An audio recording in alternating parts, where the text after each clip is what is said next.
She wore the dress she'd sewn herself. He wore the suit he'd bought second-hand in 2011, his only good one. And they were seated next to a trash can.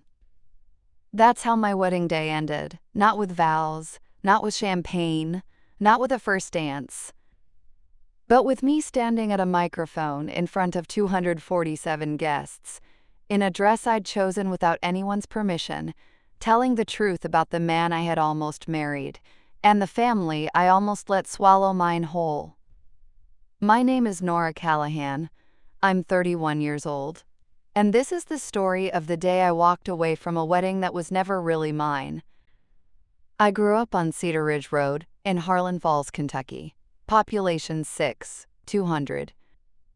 The kind of town where the diner owner knows how you take your coffee before you sit down, and the high school football coach is also the history teacher and the assistant fire chief. My dad, Frank Callahan, was an electrician. 38 years in the trade. He wore the same pair of work boots until the soles cracked, then had them resoled twice before finally replacing them. His hands were rough and scarred at the knuckles, the kind of hands that built things, fixed things, held things together. My mom, Rose, worked mornings at the Harlan Falls Public Library and afternoons at the front desk of the Community Health Center. She made casseroles for neighbors after surgeries, organized the annual coat drive every November, and knew the name of every child who'd ever checked out a picture book in the last 15 years. We weren't a wealthy family. I grew up sharing a room until I was 13. My winter boots in 8th grade were hand-me-downs from my cousin. But dinner was always on the table, and the house was always warm, and I never once went to bed feeling like I was missing anything that mattered. I put myself through the University of Kentucky on a partial scholarship and a string of part-time jobs, graduated with a degree in social work, then a master's 2 years later. I became a licensed counselor at the Harlan Falls Community Center, working mostly with families navigating grief, addiction, and crisis. I paid off my loans by 29. I built that life with my own 2 hands, but the foundation? That was Frank and Rose Callahan. Hit subscribe for more stories like this and comment your city. I'd love to see where you're watching from. I met Dalton Prescott on a rainy Thursday in April, 3 years before the wedding. His grandfather had come into the community center for a bereavement group after losing his wife of 50 years. Dalton had driven him. He was standing in the lobby reading a pamphlet about grief stages when I passed through with a folder full of intake forms. He looked up and smiled, and I'm not going to pretend I didn't smile back. We went to dinner the following weekend, then again the week after. Then every week after that.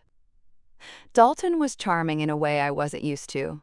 Thoughtful, attentive, the kind of man who remembered small things, who texted good morning without being reminded, who once drove 2 hours to bring me soup when I had the flu. The Prescotts were a different world entirely.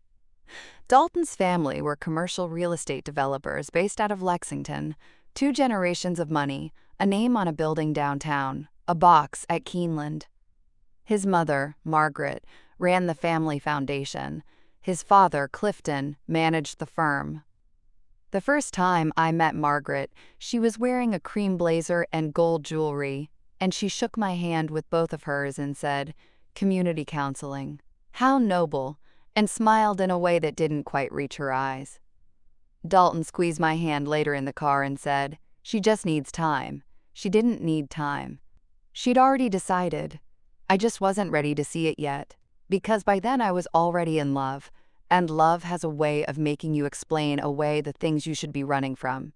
Dalton proposed 18 months into our relationship, at a restaurant his family had a private table at. Candles.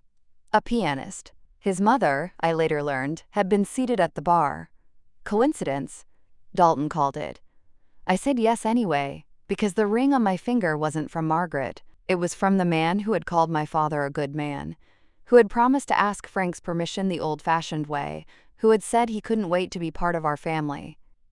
Then the wedding planning started, and the version of Dalton I thought I knew began to blur. Margaret chose the venue. The Prescott Estate, a renovated manor outside Lexington that her family had owned for 40 years. Not the small chapel in Harlan Falls where my parents had been married. She chose the wedding planner, her college roommate Claire, and the caterer and the florist. When my mom suggested adding her honey-glazed ham as part of the reception spread, Margaret tilted her head and said, "That's so sweet, Rose, but we're doing a plated French-inspired menu. We want everything to feel cohesive." My mother laughed softly and said, "Of course."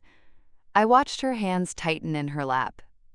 Every time I pushed back on something, Dalton had the same answer. "Let Mom have this one, babe. After the wedding, it's just us." I made a calculated decision. Lose the small battles now. Win the war later.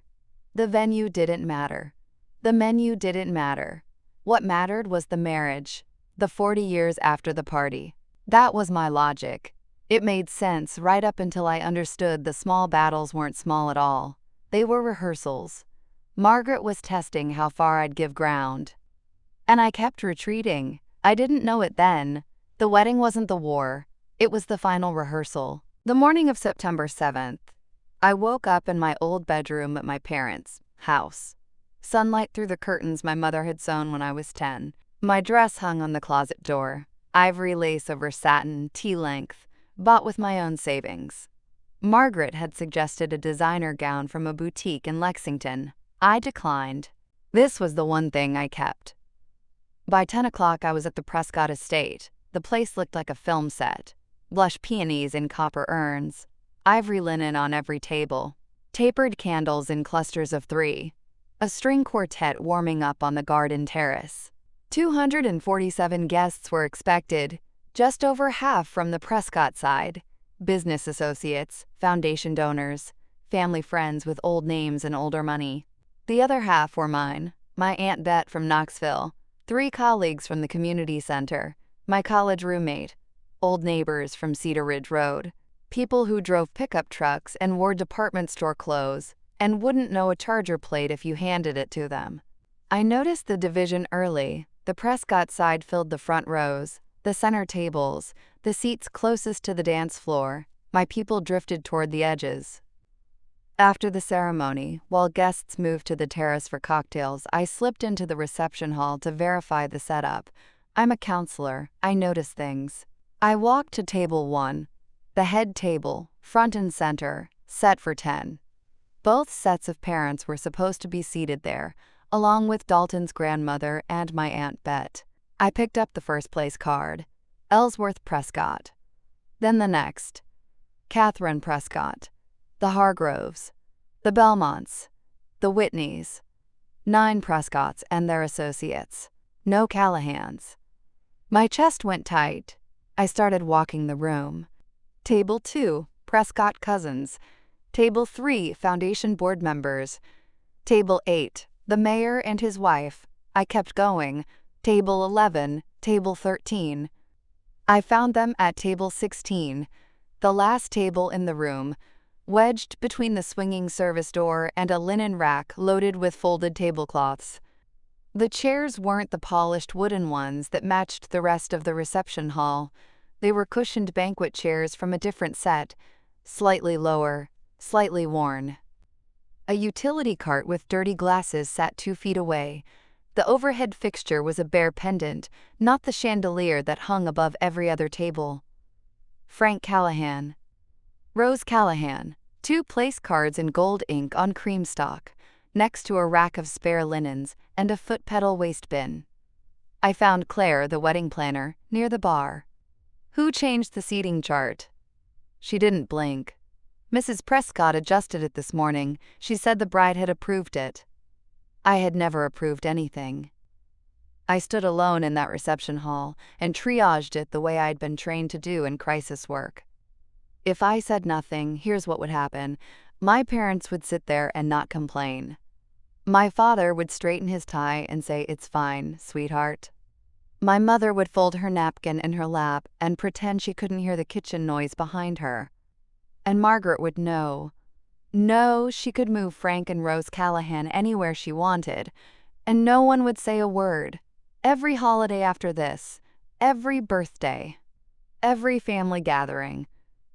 My parents would always be table 16, the ones who didn't quite fit, the ones you seat near the service entrance so the important guests don't have to look at them.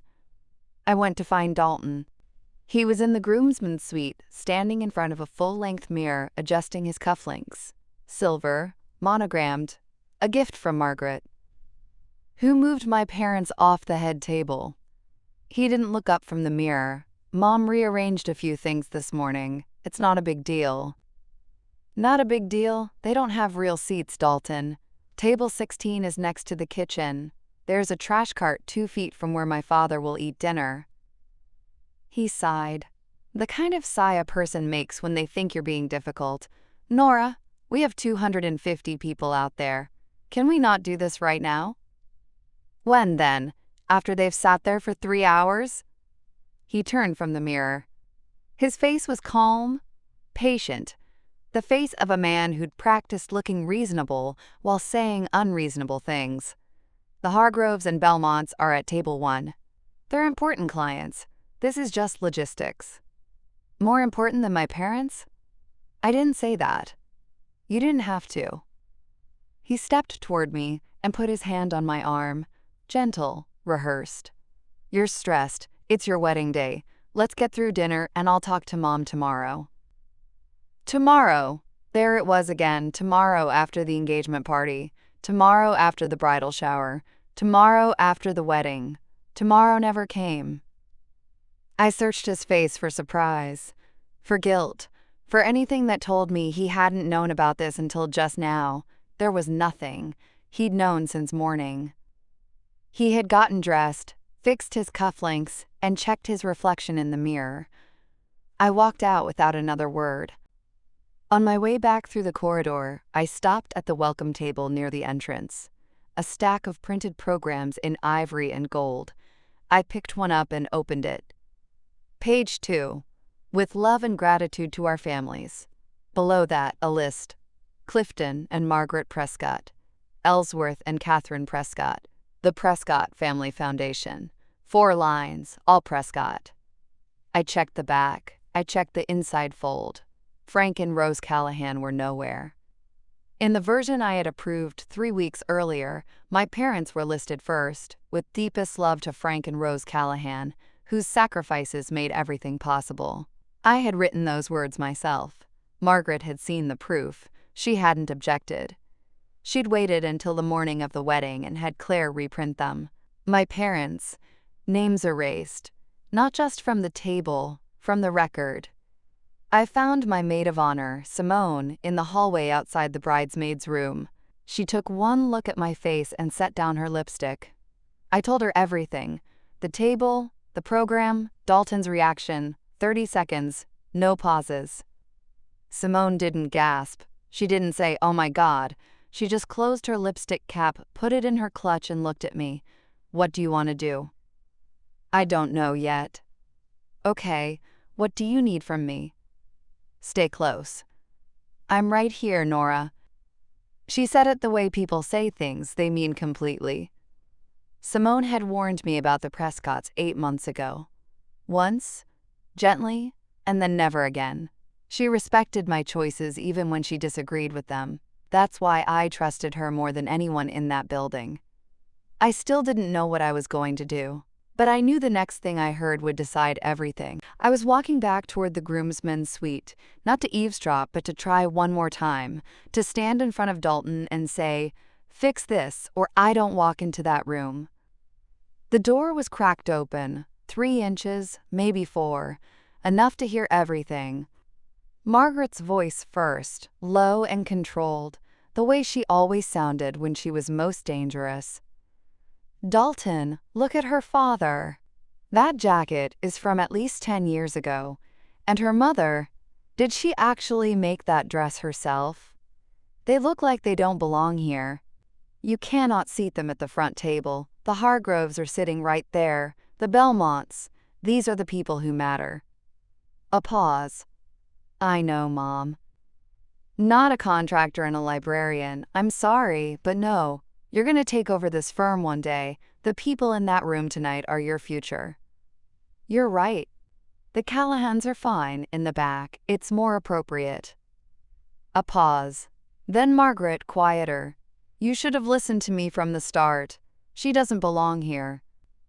I pressed my palm flat against the wall. She doesn't belong here. My father, the man who had spent 38 years running wire through walls, who had 2 bad knees and 1 good jacket, who had driven 5 hours round trip every weekend to visit me during my master's program because he worried about me eating properly, men much checkter. Said like it was an explanation, said like it was enough.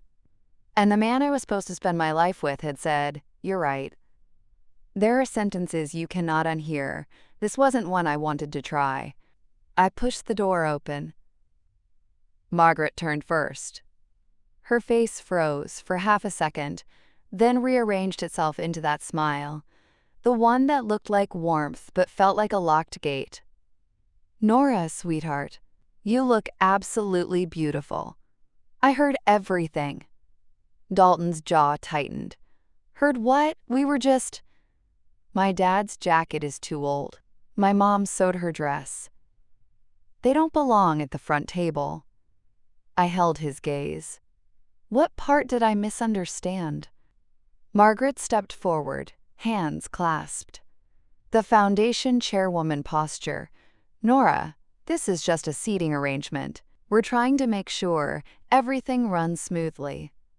You called my father a contractor like it was an insult.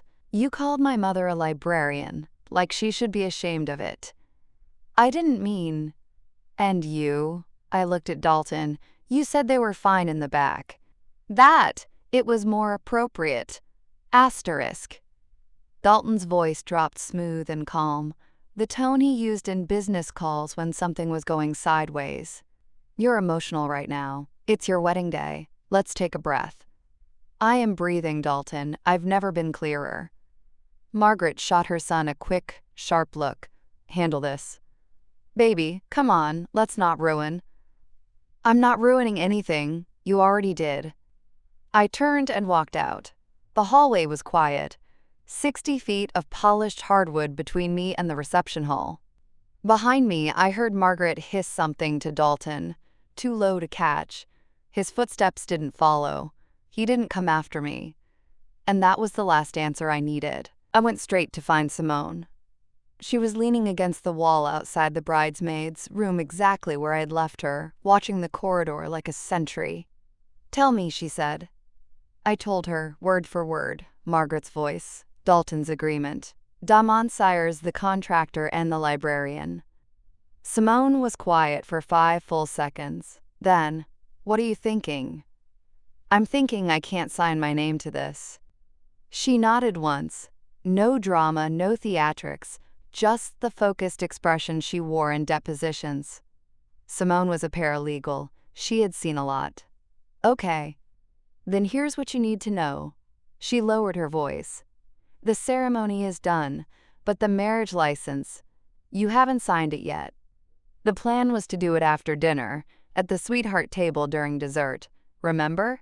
Claire has it in her portfolio." I remembered. Margaret had insisted on making it a moment, the signing done in front of guests, like a performance. "Legally," Simone said carefully, "you're not married. The words, the rings, none of it is binding until that paper is signed, witnessed, and filed with the county clerk. No signature, no marriage, no annulment needed, nothing." I let that sink in.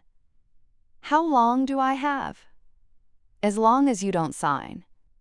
"But Nora, once you walk in there, once the toasts start, once Claire brings out that license, the pressure to sign in front of 250 people is going to be enormous. Whatever you're going to do, you need to decide before you sit down." She put her hand on my arm, firm, steady. "I'm your best friend and a legal professional. In that order tonight. Whatever you choose, I'm standing next to you." I found my parents at table 16. Dad was sitting upright, hands flat on his knees, the way he always sat when he was uncomfortable but too proud to show it. His jacket was buttoned. His tie was straight. He'd shined his shoes that morning. I could tell by the careful, drugstore polish gleam. Mom sat beside him, smoothing a crease in her dress. She'd made it herself.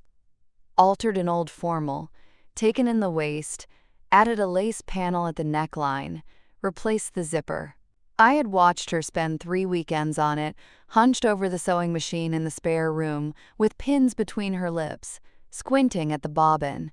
Behind them, the service door swung open with a bang, letting out a blast of heat and the clatter of stacking sheet pans. Mom flinched. Dad didn't move. "Hey, sweetheart," he smiled when he saw me. "You look beautiful." "Dad, I'm so sorry about—" "Don't." He held up one hand, gentle, final. "I can sit anywhere, baby girl. This is your day." He looked at me for a long moment. Something moved behind his eyes. Not anger, not sadness, but something quieter. Understanding, maybe, like he already knew what I hadn't said yet. I thought about the $14,000 sitting in the caterer's account. My parents had saved it over 17 years. A little each month from an electrician's wages and a librarian's salary. It covered the full catering deposit. Every plate, every glass of wine, every dessert those 250 guests would eat tonight. Without that $14,000, there was no dinner. And Margaret Prescott had put the people who paid for the food next to the spare linen cart. "Stay here," I said. "Both of you. I'll be right back." Mom reached for my hand. "Nora, don't make trouble on our account." "I'm not making trouble, Mom. I'm finishing it." The reception doors opened. 247 guests filed in, guided by the string quartet playing pachelbel like a lullaby for people who'd never had to worry about anything. I stood at the edge of the room and watched them find their seats. The Prescott side settled into the front tables with the ease of people who had always sat in front. My people shuffled toward the back, checking place cards, pulling out chairs that didn't quite match. The MC, Brent, Dalton's fraternity brother, stepped to the microphone. "Ladies and gentlemen, let's welcome the families of our beautiful couple." He gestured to table 1. The Prescott family. 9 people stood. Margaret beamed. Clifton gave a modest wave. Applause. Brent glanced at his card and moved on. "And now let's raise a glass to love and new beginnings." No mention of the Callahans, not a word. From across the room, I watched my colleague Diane, a family therapist who had worked beside me at the community center for 4 years, stop halfway to her table, look at the service door, look at the linen rack, look at my father's face. She set her clutch on the nearest surface, walked straight to me, and said in a low voice, "Nora, why are your parents sitting next to a storage cart?" "I'm handling it, Diane. Your father helped us move the entire office when our landlord raised the rent, wouldn't take a cent." She looked at me steadily. "Why is he sitting there?" People were noticing. The seams were starting to show. The first course was served, butternut bisque in white porcelain bowls, garnished with creme fraiche and chives.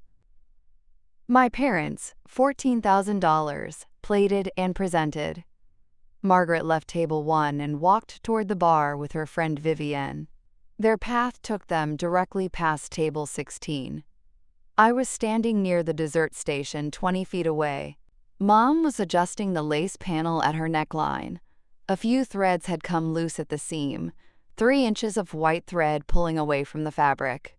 She was trying to tuck it back discreetly, with the quiet focus of someone who didn't want to be noticed.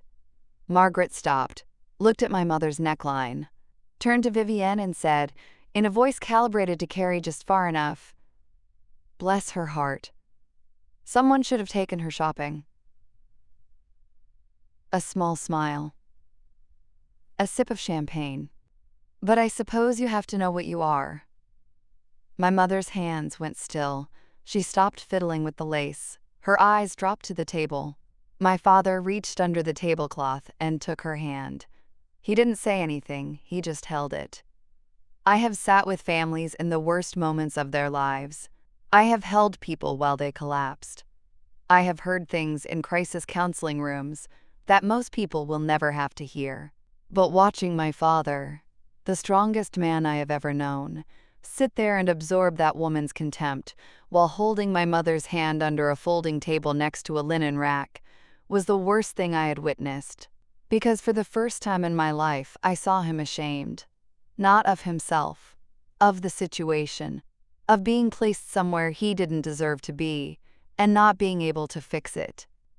I was done, completely and irreversibly done. I crossed the room, took Dalton by the arm at the edge of the dance floor, and pulled him behind a column. Your mother just humiliated mine in front of your guests, right now. What did she say? Someone should have taken her shopping. You have to know what you are. He ran a hand through his hair. Nora, Mom says things. She means every word, and you know it. Go over there. Tell her to apologize. He looked at me. Then he looked across the room. At Margaret, laughing with Vivienne at the bar. At the Hargroves at table 1. At the string quartet playing something soft and expensive. He looked at all of it. Then he looked back at me and said the thing that ended us. Your parents are tough. They can handle it. Let's just get through tonight. He turned around and walked back to table 1. I stood behind the column alone. The quartet shifted into something by foray. Servers floated past with trays of roasted lamb, my $14,000 dinner. 247 people laughed and clinked glasses in a room where my parents didn't have a seat worth sitting in. Dalton had chosen. He chose the table. He chose the room. He chose his mother. Now it was my turn. I went straight to table 16 and sat down, not at the sweetheart table where my place card was. Right there between my parents, in a spare banquet chair from the wrong set. Mom looked at me, confused. Honey, you should be up front. My family is here, so I'm here. Dad studied my face the way he'd studied it for 29 years, reading something behind it that I hadn't said yet. Nora, his voice was quiet, careful. Don't do anything on our account. I'm not doing this for you, Dad. I'm doing this for me. I looked across the room to where Simone was sitting. She was already watching. I met her eyes and gave a single nod. She nodded back, reached under the table for her clutch, and stood up quietly. I took one breath, then another. Then I pushed back my chair and walked to the stage. The walk was 60 feet. It took about 30 seconds. My heels on the hardwood, a sharp, steady rhythm, like a clock counting down. A few heads turned, then more. The conversations didn't stop all at once. They faded table by table, like lights going out across a room. By the time I reached the stage, it was almost silent. Brent, the MC, was mid-sentence about something from Dalton's college days. He saw me step up and faltered. "Oh, the bride, everyone." Scattered applause. I took the microphone from his hand. He let go without resistance. I looked out at the room. 247 faces. Crystal glasses. White linens. Gold place cards. Margaret at table 1, champagne in hand. Dalton beside her, jaw set. Clifton staring at his plate. My parents behind me. Table 16, the last table. From across the room, Margaret leaned toward Dalton. I couldn't hear her, but I could read her lips. What is she doing? I adjusted the microphone and told them. Thank you all for being here today. My voice came through the speakers, clear and level, no tremor, no tears. 7 years of crisis counseling had taught me to stay steady when everything was coming apart. I know you came to celebrate a wedding, and I owe you the truth about what's happening in this room. The last murmur died. I could hear the ice settling in someone's glass at table 5. Most of you know me as Dalton's fiancé, but before I was that, and after tonight, I am Frank and Rose Callahan's daughter. I turned slightly and pointed toward the back of the room. My parents are sitting at table 16. I'd like everyone to look at table 16 for a moment. 247 pairs of eyes swept to the back corner, past the bar, past the dessert station, past the service door, and found Frank and Rose Callahan sitting at a table next to a storage cart and a utility rack. I watched the reactions move through the room like weather. 12 hours ago, my parents were seated at this table, table 1, right here in front, where the families of the bride and groom are supposed to sit. That was the seating chart I approved. I let that sit. This morning, that changed. Someone walked into this room and replaced every place card at the head table. My parents were removed and reassigned to the last seat in the house, next to the kitchen, next to the service entrance, next to the storage cart. And their names were removed from the wedding program as well. The dedication I wrote for them, 5 with deepest love to Frank and Rose Callahan, whose sacrifices made all of this possible, was reprinted without a single mention of them. I paused. That person was Margaret Prescott. Every head at table 1 turned toward her. Margaret sat perfectly still, chin lifted, color gone from her face. Clifton stared at the tablecloth. When I confronted my fiancé about what his mother had done, he told me not to make a scene. And when I heard him speaking with her privately, he said, and these are his exact words, "The Callahans are fine in the back. It's more appropriate. The Hargroves and Belmonts are at table 1. They're important clients." Elliot Hargrove pushed back from the table, not dramatically, just enough to create space between himself and the Prescotts. His wife looked at Dalton with an expression I recognized, the look of someone realizing they've been standing next to something they didn't see clearly. Dalton stood up. "Nora, that's not... You're taking it out of..." "Sit down, Dalton." I didn't raise my voice. I didn't need to. You had your chance to stand up for my family. You chose not to. He stayed on his feet for 3 more seconds. Then Margaret pulled his sleeve and he sat back down. The room was so quiet, I could hear the service door creak on its hinge. "Let me tell you about the people who were moved to table 16.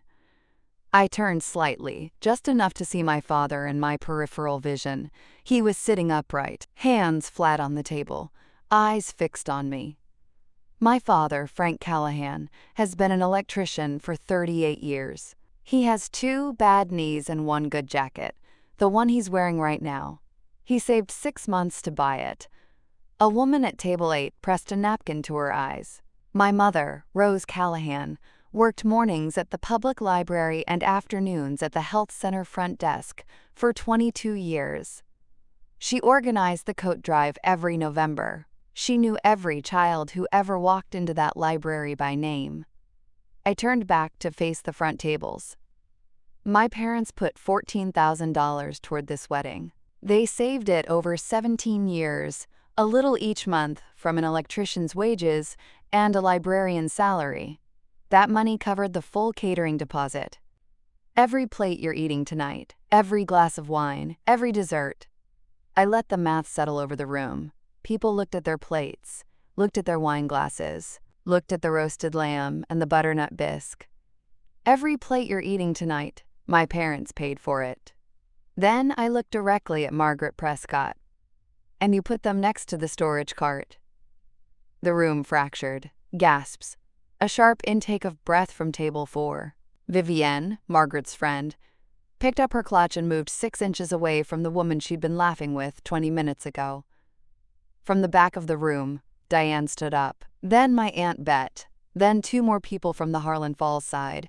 They didn't say anything. They just stood, like witnesses. Margaret opened her mouth. Nothing came out. Dalton stared at his plate. Clifton Prescott had not moved. "I came here today to begin a marriage, a partnership, a life built on mutual respect." My voice didn't crack. I wouldn't let it. Not here. Not in front of her. But I cannot sign my name to a marriage where my family is treated as an embarrassment. I will not build a life with someone who sits in silence while his mother calls my father unsuitable. I reached up and unpinned my veil, folded it once, twice, 3 times, set it on the edge of the stage. Carefully, neatly, the way my mother had taught me to fold things with care even when you're letting go. To the guests from Harlan Falls, thank you for making the drive. Thank you for celebrating with my family. We're going home.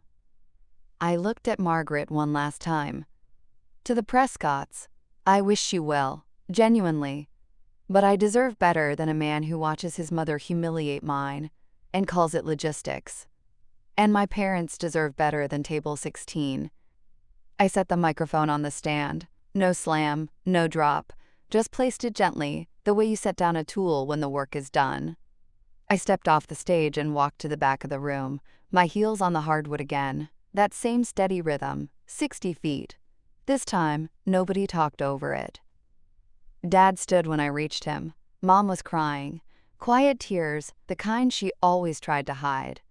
I hugged them both, right there between the banquet chairs and the service door. Simone appeared with my coat and bag. She'd already called a car. We walked out, the four of us, past the dessert station, past the string quartet, which had stopped playing, past 247 silent faces. Behind us, I heard Margaret's voice, brittle and sharp. She's completely lost her mind, and Dalton calling, "Nora, Nora, wait, asterisk." I didn't wait. The door closed behind us, and the last sound I heard was my own breathing. That night, I sat at the kitchen table in my parents' house, the same one I'd done homework on since 4th grade. Formica top, chrome legs. A burn mark in the corner from a candle my dad knocked over in 1999. Mom made chamomile tea. Dad sat across from me and said nothing, which was his way of saying everything. At 9:30, Simone called. The marriage license is still unsigned. Claire confirmed. She has the original document. It was never signed, never witnessed, never filed with the county clerk. Legally, you were never married. Not for 1 second. No annulment, no divorce proceedings, nothing. A pause. You walked away clean. I exhaled. One knot in my chest loosened. There's more, Simone said. Since you weren't cohabitating, your lease is in your name, your accounts are separate. He has no property claim. You're in a strong position. One more thing. He's been calling. 14 missed calls from Dalton, 2 from Margaret, 1 from Clifton. Block all 3. Already done. After Simone hung up, I sat in the kitchen for a long time. Dad had gone to bed. Mom was washing the tea mugs by hand, even though the dishwasher was empty. She always washed things by hand when she was worried. My phone was silent now. No more calls alternating between, "I'm sorry, come home," and "you humiliated my family, and you'll regret this." I didn't need his apology. I had needed him to stand up 6 hours ago and say, "That's my fiancé's family. Put them back where they belong." He hadn't, and I couldn't undo what I'd heard. Mom dried the last mug, set it in the cabinet, and kissed the top of my head on her way to bed. "I'm proud of you," she said. "Your dad is too. He's just not good at saying it." 3 weeks later, I knew. I bought a test at the pharmacy on Main Street, where the pharmacist Walt had known me since I was 8 years old. He looked at the box, looked at me, and rang it up without a word. Positive. 2 lines, sharp and unmistakable. I sat on the bathroom floor of my parents' house and cried. Not the way I'd imagined crying if this ever happened. Not with joy or surprise, but with the weight of a life that had just become 10 times more complicated. I was going to be a mother. The father was a man I had walked away from in front of 247 people 17 days earlier. The question came fast. Tell Dalton? The answer came faster. Yes. This child had a right to know both parents. Telling him didn't mean going back. It didn't mean second-guessing. It didn't mean trading my dignity for a co-parenting arrangement wrapped in Prescott money. Mom found me an hour later. She came in for towels, saw the test on the counter, went very still, and then sat down on the cold tile floor beside me, bad knees and all, and put her arm around me without asking a single question. "You're not alone," she said. "You've never been alone." I told Dalton by email. Simone reviewed every word, 3 sentences. I'm pregnant. I'm keeping the baby. All communication goes through legal counsel. His responses came in waves. The first, come home. We'll raise this child together. We can fix this. The second, 4 hours later, my family will pursue every legal option available. The third, at midnight, you are making the biggest mistake of your life. 3 emails. 3 different men, pleading, threatening, predicting ruin. All from the same person who had not been able to stand up to his mother over a seating chart. The fallout didn't come with headlines. It came quietly. The slow erosion of the Prescotts' carefully maintained reputation in the circles that mattered to them. Elliot Hargrove called Clifton the following week. I didn't hear it firsthand, but Simone's colleague knew someone who did. Clifton, I've been thinking about the Ridgemont project. I'm not comfortable moving forward. If that's how your family treats the people closest to you, I have to think about how you'd treat a partner when things get difficult. The Ridgemont project stalled for 7 months. The Prescotts had to restructure the financing. 3 weeks after the wedding, the Prescott Family Foundation Board held a closed session. Margaret had chaired their annual gala for 5 years, raising more than any previous chair. But the board had received calls from donors. Questions about optics. Discomfort. Margaret wasn't removed. That's not how it works in those circles. She was encouraged to, quote, step back and focus on family. The gala went on in October without her name on the program. I didn't orchestrate any of it. I never called Hargrove. I never contacted the foundation. I never posted anything publicly. I didn't have to. 247 people watched Margaret Prescott put a contractor and a librarian next to a storage cart. And 247 people went home and talked about it. Consequences don't always come with a microphone. Sometimes they come with a phone call on a Tuesday morning. The custody arrangement went through family court 6 months later. Dalton gets 2 weekends a month. He picks up our daughter at 9, returns her by 5. On time, every time. I'll give him that. Margaret is not part of the arrangement. Not because I banned her, but because I set one condition. Any visit with extended family requires my presence or my parents' supervision. Margaret called it an insult. I called it a boundary. She hasn't met my daughter, not because the door is locked, but because she won't walk through it on anyone's terms but her own. Clara Rose Callahan came into the world on a Wednesday at 5:47 in the morning. 7 pounds, 4 ounces, 10 fingers. Dark eyes that looked, in those first hours, like they were trying to figure out where they were and what everything meant. A cry that shook the delivery room. Callahan. I gave her my name. My parents' name. The name of an electrician and a librarian who had never once made their daughter feel like she wasn't enough. Dad held her first, after me, after the nurses. His rough, scarred hands cradled her like she was made of spun glass. He stood at the window with the morning light on his face and this baby in his arms. And he didn't say anything for a full minute. Just breathed. Mom took photos, 52 of them. I counted later. 6 weeks after Clara was born, a letter arrived at my apartment, heavy stationery. No return address, but I recognized the handwriting. Clifton Prescott. Nora, I owe you an apology, not for what my wife and son did, but for what I failed to do. I was in the room. I knew the seating chart had been changed. I heard the conversation in the corridor. I said nothing. That silence is mine to carry. I don't expect anything. I'm not asking for access to my granddaughter. But if there ever comes a time when you would allow it, I would be grateful. I read it twice, folded it, and put it in the drawer of my nightstand, next to Clara's hospital bracelet. I didn't reply, not that day, not that month. Maybe Clifton was sincere. Maybe it was strategy. I didn't know. And I was done making decisions based on hope. This time I'd let time answer, not wishful thinking. 1 year later, Clara is 14 months old. She has my eyes and a laugh like a hiccup played through a tiny speaker. She has learned to say 2020 my and something that sounds like Papa when she sees my father, which has made him completely useless as a disciplinarian. I'm back full-time at the community center.